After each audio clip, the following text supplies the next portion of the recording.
Hi mga ka-study guide. So for today's video, we are going to talk about the provisions common to pledge and mortgage, which are found under Articles 2085 to 2092 of the NCC. So by the way, this presentation is brought to you by yours truly, M. Duncan and E. Peralta of Philippine Law School. So there are two different real securities under the NCC. Number one is the pledge. Parties are pledger and the pledgee.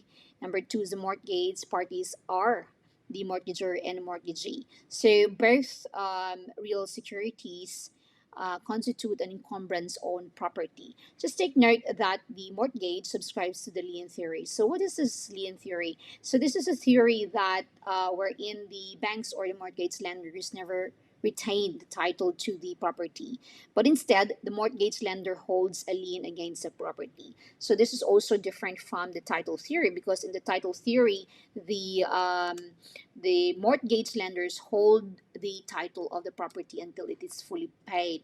So there's also such thing called intermediary or the hybrid theory. Uh, it is where the borrowers retains the title. However, the lender can take back the title if the borrower defaults on the loan. So this is without judicial proceedings. So what are the governing law on pledge and mortgage? So for pledge, there is Personal Property Security Act, or the RA 11057, which repealed the provisions of pledge. So the rule is prior law existed before the PPSA shall apply still to matters that are subject of proceedings before courts, and also on matters concerning the creation and perfection of security interests made before the effectivity of such act, then the prior law would still be applicable. And on the other hand, the provision governing, the law governing the mortgage and the security arrangements involving real properties would still fall under the NCC.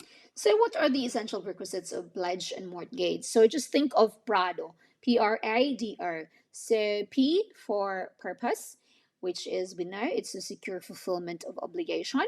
R for real, that there must be delivery of a thing to perfect the contract.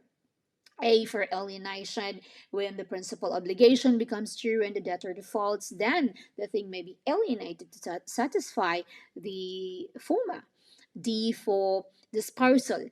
So the pledger, the mortgagor must have free disposal of the property or capacity to dispose it. Then R for ownership, the pledger or the mortgagor must be the absolute owner of the thing. So just note that under Article 2139 of the Civil Code, it says that the above enumerated requirements apply to the contract of antichrists, but that's for the immovable property. So, who might pledge or mortgage? So, number one, he must be the owner of the property, pledge, or mortgage. Number two, he must have a free disposal of the property to be pledged or mortgaged. Number three, if he happened to be an accommodation, mortgager, or a third person, he does not have free disposal of the property. But he must have a legal authority, or must be legally authorized to pledge or mortgage. Number four, he must not suffer any incapacity or disqualification provided by law. Just note that under rule number three, regarding the third person who is not a party to the principal obligation, is not required to benefit from the principal contract. So this also applies to the antichrists. So the accommodation mortgage is allowed actually by the Civil Code, particularly the Article 2085. So according to the Supreme Court, the accommodation mortgager is a third person who is not a debtor to a principal obligation, but merely secures it by mortgaging his or her own property. Also, regarding the free disposal of the property, so he must be the owner of the property to have that right, because you cannot give something that you don't have, that you don't earn. So this applies also to mortgage. A great example of this is the contract of usufruct or the lease. So the usufructuary and the tenant in a contract of lease cannot mortgage the property covered by usufruct or lease. Because why? Because they are not the owners of the property, Remember that in a usufruct contract, on a lease contract, the usufructuary and the tenant's right or the lessee's right is only a right of possession. So, what happens if there's a co ownership? So, if the property is co owned, neither one of the co owners can mortgage the entire property. And this is provided by the Article 493 of the Civil Code, that each co owner shall have the full ownership of his part and the fruits and the benefits pertaining thereto, and he may therefore alienate, assign or mortgage it, and even substitute another person in its enjoyment. So, meaning to say, he can only mortgage the extent of his share of the property, but not the whole property. So, what happens if the free patent of the property or the land is not yet issued? So, the mortgage executed is void. But it doesn't mean that having a free patent that automatically gives the owner right of free disposal, because according to um, he must wait 5 years um, after the issuance of such free patent, because the law prohibits the taking of public land given to the homesteader within such 5 year period.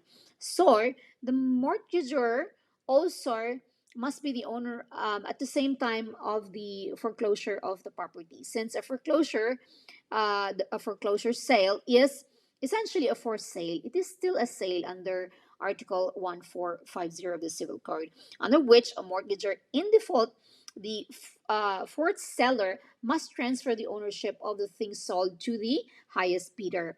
So also, it is not necessary that the property, whether land or motor vehicle, is registered before the same can be mortgaged, so long as the mortgager is already the owner. So, in case of expropriation, a parcel of land expropriation or under expropriation proceeding can still be mortgaged, but that's under the risk of the mortgagor. So can take his own risk. He's already aware that there's an expropriation proceeding, then that's his own risk. So also, if the owner of the property dies, and the administrator of the estate can mortgage the property still, provided that he is authorized by the court. So, what are the common features of pledge and mortgage? So, number one, we have the real security. The essence of this, as we all know, that when the principal contract becomes due, then the things in which the pledge or mortgage consists may be alienated for the payment to the creditor. So, as we all know as well, that mortgage and pledge merely secure the principal obligation. The delivery of a thing in pledge does not amount to payment. Just take note on that. So number two is the consideration. So the consideration of the accessory contract is the same for the principal obligation. So for the debtor, the consideration of his obligation to pay is the existence of the debt. The Supreme Court ruled in a case that uh, the fact that when the mortgagor executed the real estate mortgage, no consideration was then in existence, as there was no debt yet, because the bank had not made any release on the loan. So it does not make the REM void for lack of consideration. So, in other words, it doesn't matter if it's done prior or subsequent, but if it's subsequent, just take note, if it's subsequent to the mortgage, it can take effect only when the debt secured by it is created as a binding contract to pay. So now, if it happens that there is a partial failure of consideration, then the mortgage becomes unenforceable. So the mortgage can also be enforced for more than the actual, the mortgage cannot be enforced to more than the actual sum due. Case in point, that's the Central Bank of the Philippines versus CAGR number L45710. So, number three, accessory. A guarantee cannot exist without a principal obligation. So, hence, principal obligation may be valid and binding. Even the pledge or mortgage is not valid and binding. However, the pledge or mortgage is not binding if the principal obligation is not valid and binding. So, pledge and mortgage are but incidents to the debt, hence, they have no determinate value. Its validity also depends on the validity of the obligation secured. According to the Supreme Court, a mortgage of either real or personal estate is but an accessory incident to the debt or the security which is given as the evidence of the debt. The assignment of the security passes the interest in the mortgage, so the mortgage cannot exist as an independent debt. If by special agreement it does not accompany the security assigned, it is ipso facto extinguished and it ceases to be subsisting demand. So, case in point is Backrach Motors and Corporation versus Esteva, GR number L40233. So number four of the common features of the pledge and mortgage is real right. It is the power belonging to the person over a specific thing without a definite passive subject against whom such right may be exercised. So this is imposed against the whole world. So just remember that pledge and mortgage fall under this right, which is real rights of security. But what if there is a defect in mortgage? So the remedy, if done with fraud, annul the mortgage. However, the right to attack the validity of mortgage may be lost by a waiver of defects and objections to alleged fraud or misinterpretation. So the mortgagors in this case should attack promptly because unreasonable delay may amount to ratification. So what is the golden rule here? The golden rule here is that a duly executed mortgage is presumed to be valid until the contrary is shown. So the party attacking its validity rests the burden of proving its invalidity due to fraud, duress, or illegality. So, what is the consequence if the creditor does not verify with the pledger or mortgagor? So, the pledge or mortgage is null and void. So, remember that under Civil Code, particularly the Article 599, it gives the owner of the movable property who was been unlawfully deprived thereof the right to recover the same. So, what are the obligations on contracts that the pledge or mortgage may secure? So, the pledge or mortgage may secure avoidable, valid, and enforceable, natural, pure, conditional.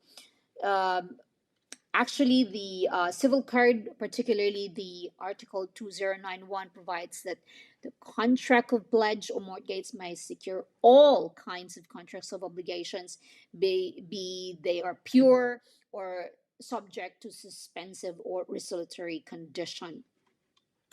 What if there is a stipulation that the creditor will acquire the thing upon default? Well, then that is null and void. uh, this is actually the concept of the so-called pactum commissorium. So this is an agreement whereby the creditor actually automatically becomes the owner of the thing given by the pledge or mortgage, or dispose them in case of non-payment. So without the benefit of any foreclosure proceedings or public auction, because usually there is really a foreclosure proceeding or public auction. So this kind of agreement, it can be done in writing or implied. So uh, sometimes there are people that tries to get away with it. They try to circumvent this prohibition. They make it look like the seller or the debtor does not want to exercise his right to repurchase the property. So the pledgee or the mortgagee becomes the automatic owner in this case. So remember that the law favors for equitable mortgage because the automatic appropriation is prohibited.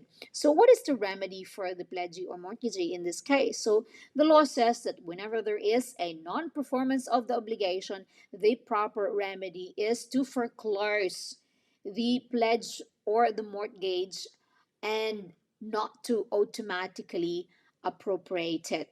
But actually, there was a case, the Supreme Court allowed the situation which provided for the forced sale in a sense that in case of non-payment, the subject property of the pledge or mortgage will be sold to the pledgee or the mortgagee.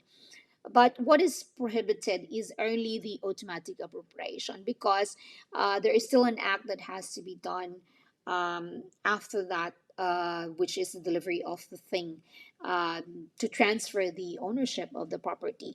So the remedy for the debtor here is to that he can waive the security and just file an action for specific performance for the payment of the obligation. However, if he wants to rely on the security, then he must foreclose or have the property sold for the payment of the debt.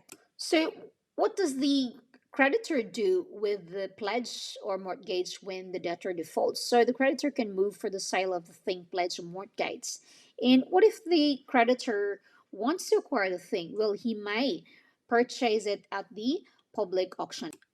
What are the requisites for the pactum commissarium to exist? So, number one, there should be a property pledge or mortgage by way of security for the payment of the principal obligation. Number two, there should be a stipulation for automatic appropriation of the thing in case of default by the debtor. In a 1994 case, the Supreme Court said that the arrangement entered into between the parties, whereby pulong maulap was to be considered sold to him in case Nakpil fails to reimburse Valdez. So it must be construed as tantamount to pactum commissorium, which expressly or is expressly prohibited by Article 2088 of the Civil Code. So there was to be automatic appropriation of the property by Valdez in the event of failure of Nakpil to pay the value of the advances. Thus, contrary to the Valdez manifestation, all the elements of pactum commissorium were present. So there was a creditor-debtor relationship between the parties.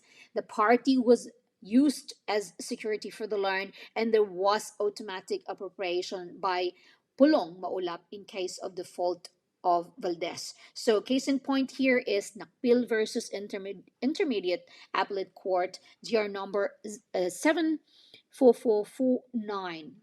So are there any exception to the pactum commissorium? Yes, there are exceptions. So under Article 2112 of the Civil Code provides that if the thing pledged or mortgage is not sold in two public auctions, then the creditor may appropriate the same. So what is the reason really for such prohibition?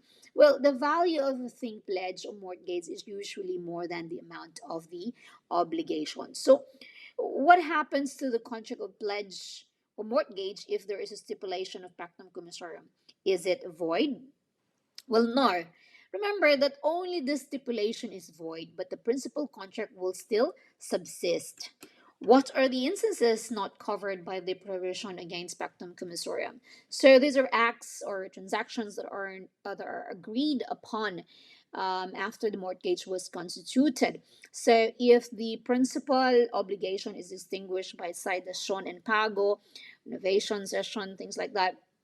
Thus, if the mortgage property is later conveyed in a true dacion and pago, the assignment of the property extinguishes the monetary debt. So the parties may also novate the agreement later in such a way that the property will be conveyed to the mortgagee. So how can you opt out of the provision on pactum commissorium? So you can enter into another contract subsequent to the pledge or mortgage.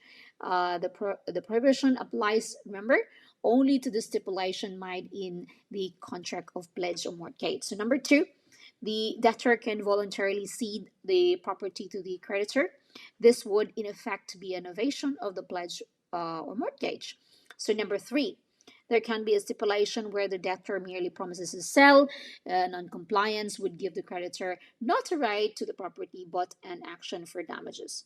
Number four, there can be a stipulation granting the creditor's authority to take possession and not ownership of the property upon foreclosure. So examples say X corporation pledges shares. The pledge agreement states that pledgee has authority to instruct corporate secretary of X to transfer shares in name of pledgee in case of default. Is it valid? Well, no. The execution of document transferring the shares is only a confirmation of the sale that was already consummated automatically. Next example. So, a pledgee has the option to purchase the thing upon default at price certain. Is it valid? Yes, it is valid. There must be a subsequent sale. It is not automatic. Let's note that for a pactum commissarium to exist, the effective act is default, upon which there is automatic transfer of ownership. So, moving on, when several things are given to secure the signed debt in its entirety, all of them are liable for the debt, and the creditor does not have to divide his action by distributing the debt among the various things mortgaged. So even if only part of the debt remains unpaid, all the things are liable for the balance of the debt. So this is actually in the concept of pledge or mortgage being indivisible. So, for example, if two parcels of land were mortgaged in a real estate mortgage contract to secure, say, 1 million pesos obligation. So, if the debtor mortgager paid 500,000 pesos, the debtor mortgager cannot ask for the release of one of the properties from the mortgage because the mortgage is indivisible. So another example is if there's a 1 million pesos loan, so it was secured by a REM. So the REM covered several condominium units, so say 100 condominium units. So in accordance with the schedule, there was a payment of 100K, 100,000 pesos. So can you ask a release of the corresponding amount of units? Well, the answer is no, because pledge is, like I said, indivisible. So, what are the exceptions to indivisibility? So, number one, where each one of the several things guarantees a determinate portion of credit. So, for example, if you have 100 mortgages securing corresponding portion of the loan, then when the corresponding portion is paid, the corresponding pledge or mortgage is extinguished. So, all 100 mortgages might be in the same document. So, number two, so if there was only partial release of the loans, example is that the bank only released a portion of the loan, the court ordered a corresponding portion of the REM to be released. So number three, where there was a failure of consideration. So example is if creditor took over management but the business failed. Take note that the promise to mortgage or pledge, uh, these they involve a consensual contract. So the mortgagee or pledgee acquires no real right of encumbrance until the mortgage or pledge is validly constituted. So this is found under Article 2092 of the Civil Code. So what is the remedy? So the prospective mortgagee or pledgee can file an action for specific performance against a debtor who promised to constitute the contract. So also just take note that the civil code itself, particularly Article 2092, recognizes a possible criminal responsibility that may be incurred by him who defrauds another by offering in pledge or mortgage as unencumbered things which he knew were subject to some burden, or by misrepresenting himself to be the owner of the same. So he can actually file, the remedy is he can file for estafa, and that is provided by the RPC. So that concludes the discussion and provisions common to pledge and mortgage. Thank you for watching and see ya.